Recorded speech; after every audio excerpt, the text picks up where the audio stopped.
Assalamualaikum warahmatullahi wabarakatuh. Izin memperkenalkan diri, nama saya Faisal Lutfi dengan NIM 2000118 dari Prodi PJKR kelas reguler 1 semester 7. Saya membuat tugas ini sekaligus mempresentasikan untuk memenuhi tugas akhir mata kuliah Sport Medicine yang diampu oleh Bapak Fadlillah Fahmi, SOR MPD. Saya di sini mengambil judul yaitu tentang cedera shin splint di cabang olahraga atletik, yaitu tepatnya lari. Kita langsung saja ke pembahasan.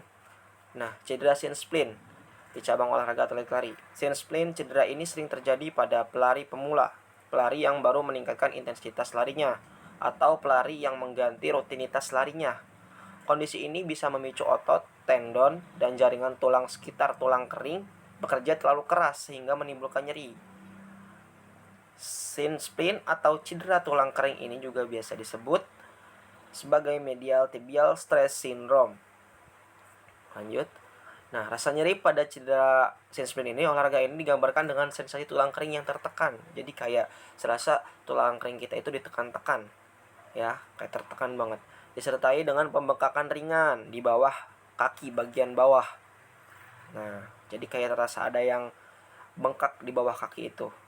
Jika terjadi cedera shin splint ini dan tulang kering terasa nyeri, terasa tertekan.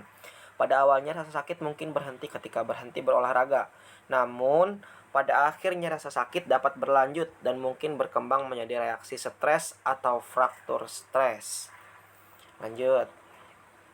Nah, cara mengobati cedera shin splint yaitu dengan istirahat. Jadi misalkan sudah terasa cedera shin splint karena kita berlebihan olahraga, kita istirahatkan. Tidak dipaksakan lagi untuk melanjutkan olahraga. Nah, terus dikompres menggunakan es batu dan tindakan perawatan lainnya. Mengenakan alas kaki yang tepat dan mengubah rutinitas olahraga membantu mencegah shin splint berulang. Maksudnya di mengubah rutinitas olahraga itu, yang sebelumnya misalkan kita setiap hari kita lari 5 kilo.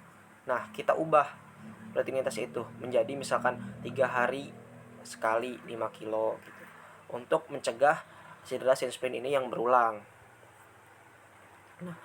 Nah, selanjutnya itu ada langkah pencegahan cedera shin splint, yaitu analisis gerakan, jangan berlebihan pada saat olahraga. Nah, ya, kita udah lelah, jangan kita memaksa untuk olahraga, karena bisa terjadi pada saat lari tersebut tulang kering kita terasa tertekan, dan itu disebut dengan cedera shin splint.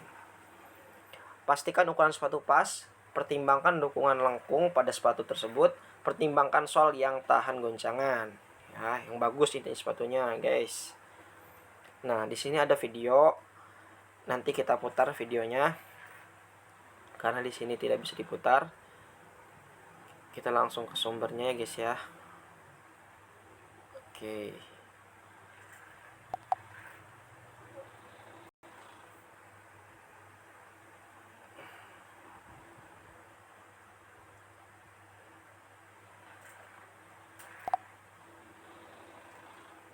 Activity dan overpressure. Ulang dari awal.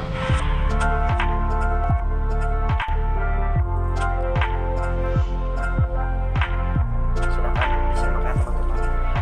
Kita percepat.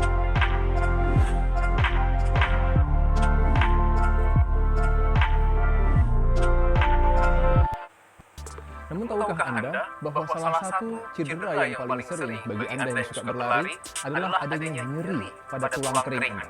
Maka episode ini saya akan membahas tentang satu cedera olahraga yang paling sering terjadi, yaitu sebelumnya, jangan lupa subscribe, like, dan komen untuk mendapatkan video-video lainnya. Shin splint atau disebut sebagai medial tibial stress fracture adalah keluhan tersering jika Anda suka berlari. Keluhan tersebut akan dirasakan di tulang kering bagian dalam. Ini adalah tulang kering kita.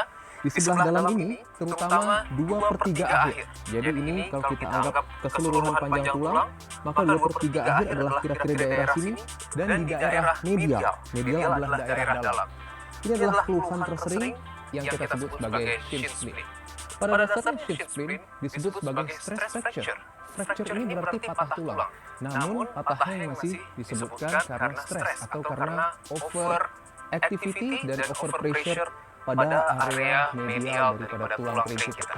Nah, keluhan yang akan didapatkan adalah ketika Anda sudah mulai berlari, kira-kira 3 km atau lebih, mulai dirasakan rasa ngilu yang tepat di area dalam dari tulang kering Anda. Bahkan seringkali Anda akan dapat langsung menentukan di titik mana sakitnya.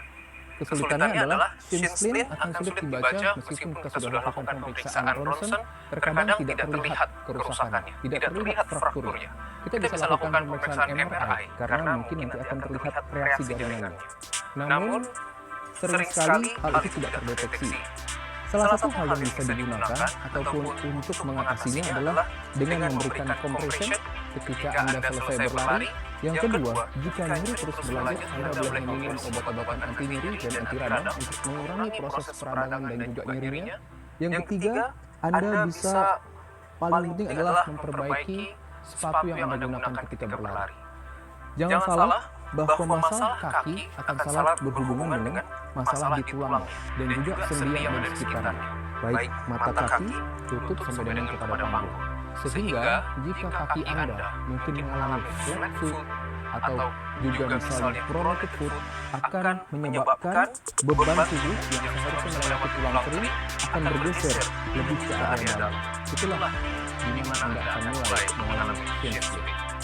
Jika sudah melakukan hal semua tersebut dan masih dirasakan keluhan, jangan ragu-ragu untuk melakukan pemeriksaan agar mendapatkan tata laksana yang lebih tepat untuk gangguan Anda, sehingga Anda dapat kembali berlari dengan aman, nyaman, tanpa berisiko untuk mengalami cedera olahraga. Bersama saya, Dr. Ibrahim. Nah, itu ya teman-teman, tadi penjelasannya dan cara pencegahannya, cara mengobatinya tadi kan sudah disampaikan juga. Ternyata sepatu itu berpengaruh kepada cedera shin splint ini, karena sepatu itu pada saat kita berlari mendukung tekanan kaki di bawah kita, kaki bawah kita nih tekanannya mendukung. Nah, langsung ke sampai pinggul tadi sudah dijelaskan dalam video. Jadi dan cara pencegahnya pun tadi sudah dipaparkan oleh saya. Dan mungkin itu saja presentasi tugas saya untuk memenuhi tugas mata kuliah tugas akhir Sport Medicine yang diampu oleh Bapak Fadillah Fahmi SOR MPD. Saya kurang lebihnya mohon maaf, karena manusia itu tempatnya salah dan saya mohon maaf, masih banyak kekurangan. Saya akhiri, wabillahi taufiq wal hidayah, waridho wal inayah. Wassalamualaikum warahmatullahi wabarakatuh. Salam olahraga, jaya jaya jaya.